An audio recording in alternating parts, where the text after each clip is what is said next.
Most people think the last train leaves the city at midnight. They're wrong. There is one more, the 3 a.m. Express. It doesn't appear on the schedule and it doesn't stop at the stations you know. I found the transit map for the gray line tucked into a dead man's wallet, and now I'm trapped in car 4 with something that has been dead since the 1920s. If you're watching this, you've stumbled onto the forbidden transit protocols. Before we begin this journey into the dark, like the video to secure your ticket, subscribe so you don't get left on the platform, and share this with someone who hates public transit. Now, let's talk about the conductor. I was stranded. The rain in the city was coming down in sheets of ice, and the last Uber had canceled on me 3 times. I ducked into the 42nd Street station just to get dry. The platform was empty, the air smelling of ozone and wet hair. That's when I saw it. The digital clock on the wall flickered from 2:59 to 3 o'clock and then stayed there. It didn't change to 3:01. It just pulsed a dull, bloody red. The wind began to howl through the tunnels, but it didn't sound like wind. It sounded like a choir of people screaming in the distance. A train emerged from the darkness. It wasn't the sleek, stainless steel cars of the modern era. It was an old, ironclad beast painted a flat, dull gray. The windows were frosted over from the inside. The doors hissed open. I shouldn't have stepped on. I knew it. But the alternative was the empty, freezing platform and the feeling of eyes watching me from the shadows of the vents. I stepped into car 4. The interior was lined with velvet seats and brass railings. It looked like a funeral parlor on wheels. Taped to the back of the seat in front of me was a laminated card. The gray line conductor's protocol. Rule 1, the ticket check. Within the first 5 minutes, a man in a tattered blue uniform will enter from the front of the car. He will not have a face, only a collection of brass gears where his eyes should be. He will ask for your ticket. You do not have a ticket. You must offer him a memory instead. Whisper a secret you've never told anyone into his ear. If the gears in his head turn clockwise, you may stay. If they turn counterclockwise, you must jump from the moving train before the next tunnel. My heart was a drum in my chest. I heard the heavy, rhythmic clomp-clack of boots. The door at the end of the car slid open. He was there. The conductor. He was 7 feet tall, his uniform held together by rusted safety pins. As he leaned over me, the smell was overwhelming, the scent of a cold basement and old grease. I looked up and saw the gears. They were spinning rapidly, clicking with a metallic hunger. I leaned in. My voice was a ghost of a whisper. I told him about the time I watched my neighbor disappear and did nothing. I told him a secret that had rotted in my gut for years. The clicking stopped. For a second, the world went silent. Then, with a slow, grinding moan, the gears began to turn clockwise. The conductor bowed slightly and moved to the next car, leaving behind a trail of black oil on the carpet. Rule 2, the window shadows. As the train moves between stations, you will see figures standing in the tunnel darkness. They will keep pace with the train, their hands pressed against the glass. Do not look at their faces. If you recognize a face, you must immediately move to the next car. If you stay in the car with a face you know, the train will stop and you will become part of the tunnel. I tried to look at my feet, but the motion of the train was hypnotic. I looked out the window. We were moving at incredible speed, the tunnel lights blurring into a continuous line of fire.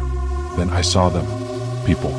Hundreds of them running alongside the train. Their limbs were too long, their bodies stretched like taffy. One of them pulled closer. It was a woman in a red dress. She pressed her face to the glass. It was my mother. She looked exactly as she did the day she died, but her mouth was stitched shut with copper wire. I didn't scream. I remembered the rule. I grabbed my bag and scrambled toward the heavy sliding door leading to car 5. My hands were slick with sweat. I pulled the door open just as the woman in the red dress began to tap on the glass. A rhythmic, insistent tink tink tink. Rule 3, the empty seat. In car 5, you will find a seat with a single white rose sitting on it. Do not sit there. Do not touch the rose. Sit exactly 2 rows behind it. If a passenger joins you and asks if you are waiting for the bride, answer, the groom has already arrived. If you say anything else, the rose will turn red and the air in the car will turn into water. Car 5 was colder. Much colder. I saw the rose. It was pristine, glowing with an unnatural light in the center of the car. I sat 2 rows back, my breath coming in white plumes. A man sat down next to me. He was wearing a tuxedo that looked like it had been buried in the earth for a century.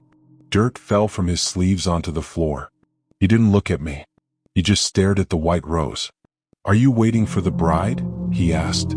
His voice sounded like water bubbling in a pipe. I felt the pressure in the car rising. My ears began to pop. I looked at the rose. Its petals were starting to curl. "The groom has already arrived," I said, my voice steady despite the terror. The man let out a long, wheezing sigh. He stood up and walked toward the rose. He picked it up, and as he touched it, both he and the flower vanished into a cloud of white dust. The train slowed down. We were approaching a station, but the sign on the platform didn't have a name. It just had a symbol, a single weeping eye. I knew the first 3 miles were over, but the gray line was long and the conductor was coming back for a second check. The train didn't stop at the station with the weeping eye. It merely slowed down enough for me to see the passengers on the platform. They weren't waiting to get on. They were standing perfectly still, their bodies fused together in a long flesh-like chain. As we surged back into the tunnel, the rhythm of the wheels changed. It wasn't a mechanical clack-clack anymore. It was a heartbeat, slow, heavy, and wet. I looked at the back of the seat again. A new rule had bled through the paper, the ink still wet and shimmering. Rule 4, the silent car. Between 3:30 a.m. and 3:45 a.m., the train will enter the echo chamber. All sound within the car will vanish. You will not be able to hear your own breathing or your own footsteps. If you hear a sound, any sound, it means something has entered the car with you that does not belong to the gray line. Do not look for it. Press your hands over your ears and hum a melody you hate. The sound of your own internal voice is the only thing that can keep your soul anchored to your body. Suddenly, the world went dead. The roar of the tracks, the creak of the car, the hum of the dim lights, all of it was swallowed by a vacuum of absolute silence. I tried to cough, but nothing came out. I clapped my hands and it felt like hitting 2 pillows together in a vacuum. Then I heard it, a wet, tearing sound. Rip, squish. It was coming from the corner of the ceiling, right above the emergency brake. I didn't look. I slammed my palms against my ears until it hurt. I started to hum. I chose a mindless commercial jingle from my childhood, repeating the notes over and over in my head. I visualized the notes as golden chains wrapping around my chest. The tearing sound got louder.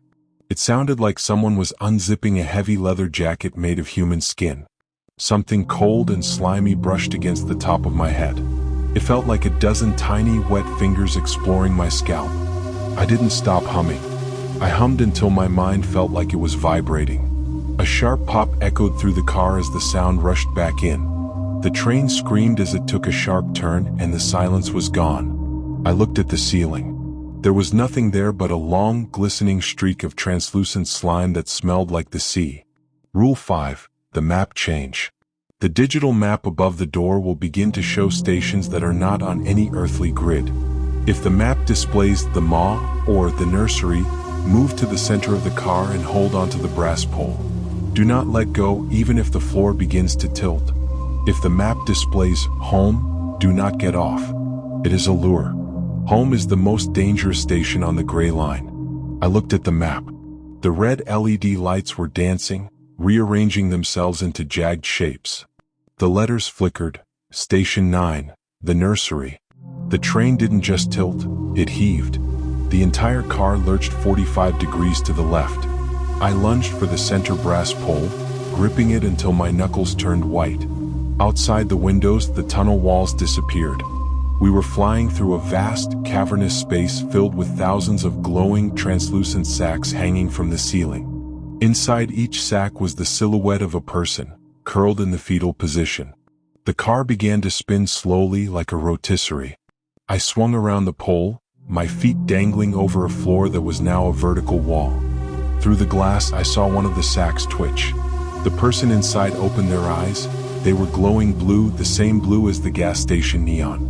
They pressed a hand against the membrane of their cage, watching me as the train whistled past. Rule 6, the conductor's second pass. The conductor will return at 4 a.m. This time he will not ask for a memory. He will ask for a physical toll. He carries a heavy iron hole puncher. If you offer him a button from your shirt, he will take a finger. If you offer him a coin, he will take an eye. You must offer him something that is part of you, but no longer needed. I felt the cold dread return. 4 a.m. The door hissed open. The conductor's gears were grinding so loudly I could hear them over the roar of the engine. He walked toward me, the iron hole puncher glinting in his massive hand. It wasn't a tool, it was a weapon, jagged and stained with old, dark crusts. He stopped in front of me. He didn't speak, but the gears in his head shifted into a low, mournful tone. He held out his hand. I reached into my pocket. I had been prepared. I pulled out a small plastic bag containing my own wisdom teeth, pulled 3 years ago. I placed them in his palm. The conductor picked up one of the teeth, held it to where his eyes should have been, and listened to it. He dropped it into a heavy leather pouch at his waist. He reached out and with the hole puncher he didn't clip my skin. He clipped the air exactly 1 inch from my ear. A piece of my shadow fell away. It fluttered to the floor like a dead moth. The conductor picked up the shadow scrap, tucked it into his pocket, and vanished into the darkness of the next car. I looked down. My shadow was missing its left ear. It was a small price to pay, but as the train began to slow down for the final stretch, I realized the gray line wasn't done taking pieces of me. The air in the car was now so thick with the smell of wet iron that I could taste it on the back of my tongue. The train wasn't just moving through a tunnel anymore, it was moving through something organic. The walls outside the windows pulsed with a rhythmic, muscular contraction. We were in the throat of the city. I looked at the protocol card one last time. The lamination was peeling, revealing a hidden layer of parchment underneath. The final rules were written in a jagged, frantic scrawl, as if the person who wrote them was running out of time. Rule 7, the reflection. At 4:45 a.m., the windows of the car will become perfect mirrors. You will see yourself sitting in the seat. Do not look at your reflection's hands. If your reflection begins to stand up while you are sitting down, do not move. It is trying to trade places. If it successfully exits the car before you do, you will stay on the gray line forever and it will go home to your family. I felt a chill that had nothing to do with the temperature. I looked at the dark glass of the window. My reflection was there, pale, exhausted, and terrified. I forced myself to stare only at my own eyes in the glass. I didn't blink. I didn't flinch. Out of the corner of my eye, I saw my reflection's hands move. They weren't resting on its knees like mine were. They were reaching for the latch of the window. My reflection smiled, a wide, unnatural grin that stretched past its ears. It began to stand. I felt a weight on my chest, a physical pull trying to lift me out of my seat. I gripped the velvet armrests until my fingernails dug into the fabric. "I am the passenger," I whispered over and over. "You are the shadow." The reflection let out a silent scream, its face distorting into a mask of rage, before the glass shattered outward into the tunnel. The wind that rushed in wasn't cold, it was hot, smelling of ancient dust and 1,000 forgotten lives. Rule 8, the final stop. The train will stop at a station called the Terminus. The doors will open on both sides. To your left is a golden escalator leading upward. To your right is a dark, narrow staircase leading down. You must exit to the right. The gold is a digestive tract. The dark is the way back to the 42nd Street station. The brakes screeched, a sound like a titan dying. The train jolted to a halt. The doors hissed open. To my left, the station was beautiful. It was bathed in a warm amber light. A grand golden escalator hummed peacefully, leading toward a bright white sky. It looked like heaven. It looked like peace. To my right, there was nothing but a concrete platform covered in soot and a rusted iron staircase that descended into a pit of absolute blackness. I stood at the threshold. The golden light was calling to me, a literal siren song vibrating in my bones. I felt a hand on my shoulder. I turned. It was the conductor. He wasn't holding the hole puncher anymore. He was holding my shadow scrap, the piece of my soul he had clipped away. He pointed a long metal finger toward the dark staircase. "The price is paid," he rasped. It was the first time he had spoken clearly. I leaped from the train to the right. As my boots hit the soot-covered concrete, I heard a wet, slurping sound from behind me. I looked back. The golden escalator had folded in on itself, revealing rows of translucent, vibrating teeth. It wasn't an exit, it was a mouth. The passengers who had chosen the light were being pulled into the throat of the station. I ran down the dark staircase. I didn't count the steps. I didn't look back at the gray train as it dissolved into a cloud of ash. I ran until my lungs burned, until the smell of iron was replaced by the smell of city exhaust and cheap street food. I burst through a heavy steel door and found myself standing in the middle of a deserted 42nd Street station. The clock on the wall flickered. 5 a.m. The rain had stopped. I walked up to the street level, the morning sun finally breaking over the skyscrapers. I felt a strange lightness in my chest. I reached into my pocket and found a small, cold object. It was a subway token, but it wasn't made of metal. It was made of bone. I looked at my shadow on the sidewalk. It was complete again, but the ear the conductor had clipped was now a different shade, a deep, bruised purple. I haven't taken the subway since. But every night, at exactly 3 a.m., I hear a distant, rhythmic clack-clack beneath the floorboards of my apartment. And sometimes, when I look in the mirror, my reflection doesn't blink when I do. It just smiles and waits for the next train.